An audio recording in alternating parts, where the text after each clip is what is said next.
The evening in Austin, Texas, seemed ordinary, but was anything but. Moriah Wilson, a rising star in the cycling world, was found dead in her friend's home, a brutal act that left an entire community shaken.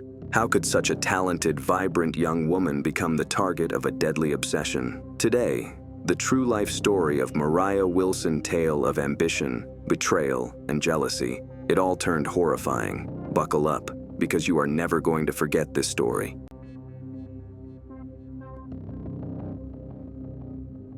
There are few athletes like this person, a rising star who seemed born to conquer the highly grueling world of gravel cycling. At just 25, she was killing the scene, known both for her unmatched endurance as well as speed. In spite of all this, it still cannot define what Moriah was.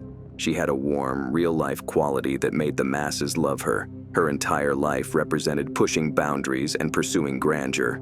Two other names became synonymous with this tragic tale: Colin Strickland and Caitlin Armstrong. Colin was a well-known face in Moriah's life. The couple often trained and spent quality time together. Colin had been in a long-term relationship with Caitlin, a yoga instructor who seemed composed and grounded, or so that was portrayed. Tensions simmer behind closed doors. Caitlin was apparently starting to feel uneasy about the relationship between Colin and Moriah. It wasn't your run-of-the-mill jealousy. It's that kind that simmers until it boils over. Caitlin had always guarded her relationship with Colin, but her anxiety goes far beyond that. All those moments Moriah was with him, all those photos taken with him, and all the trips they went on with him added to Caitlin's anxiety. She had suspicions of infidelity and emotional detachment from her boyfriend. May 11th, 2022, dawned like any other in Austin. Moriah was in town training for one of the biggest races in her sport. She did not have time for anyone or anything outside of swimming that day. She had spent hours with Colin in the pool and out before he drove her to his friend's house where she was staying. A connection was apparent between the two, a bond built of mutual respect and shared enthusiasm for cycling. But night fell. Later that night, the unthinkable happened. As Moriah was unwinding in the quiet comfort of the house, someone entered. Shots rang out and shattered the peace. Moriah was shot multiple times, and by the time police arrived, her life had been tragically cut short. Her friend, the homeowner, heard the gunshots and found Moriah collapsed on the floor, blood pooling around her. The crime scene was devastatingly evidence of a brutal attack. The body of Moriah bore multiple gunshot wounds to the torso and the head. As detectives opened their case, the initial suspicion landed on Caitlin Armstrong. Surveillance cameras in the area captured a car that looked exactly like Caitlin's near the crime scene within the time frame of the shooting. And when investigators realized Caitlin had absconded from Austin, using fake identification to travel, it became much clearer. Surveillance footage in the neighborhood revealed an astonishing clue. Caitlin Armstrong's car was seen near the crime scene during the time of the murder. As the investigators were piecing together the events, Caitlin's growing jealousy over Colin's friendship with Moriah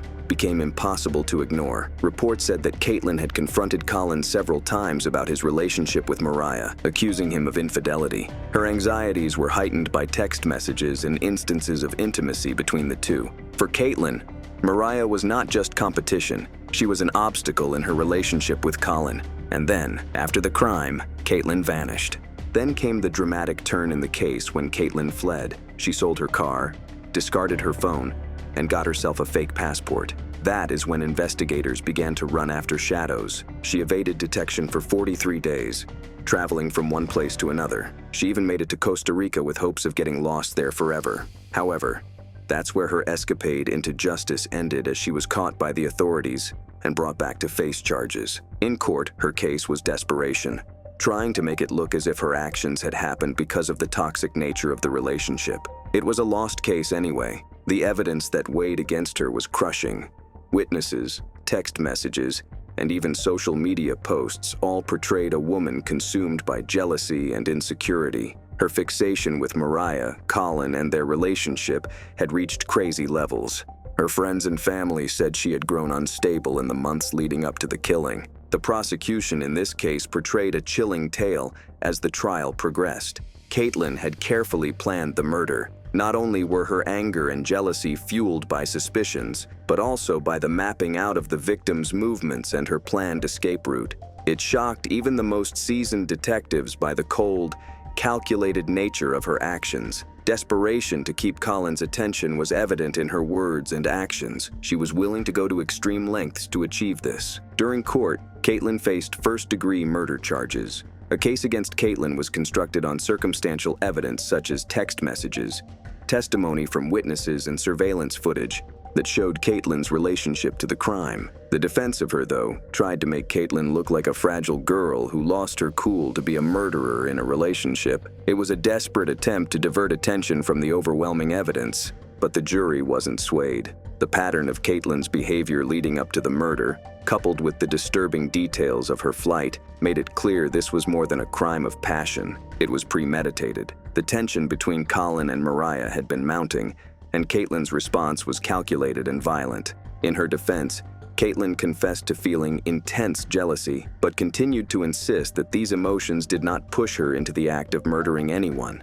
Her lawyers appealed the court to believe that all those emotions were totally misguided, and that the media had sensationalized it completely. But the jury had its say. Obsessive love for Colin, unable to accept him to be with Moriah, was enough to lead a life into the dark, which concluded on Moriah's deathbed. The court delivered its decision. Caitlin Armstrong was convicted of first-degree murder. She was pronounced to life in prison, to never be paroled again. For the family and friends of Moriah, the verdict brought closure, but nothing would alleviate the sadness of their loss. The story of Moriah Wilson is a reminder of how jealousy and obsession can warp and destroy lives. Her death was not only a tragedy for her family and friends, but also a reflection of the darker side of social media, where relationships can be reduced to likes and shares, and where emotions can spiral out of control. Moriah's story raises uncomfortable questions about mental health, love, and the pressures faced by young people today.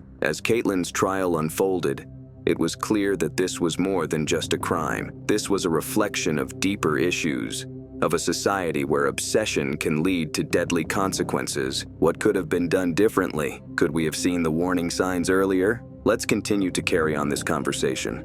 So what do you think? Would something have been different about this if something would have been done? Is there a lesson to learn with Moriah Wilson? Do let us know your takeaways in the comments section. If you enjoyed this story, please like it, share it with someone who might be interested, and don't forget to subscribe for more true crime stories like this one. Let's discuss and uncover the deeper truths behind these cases together.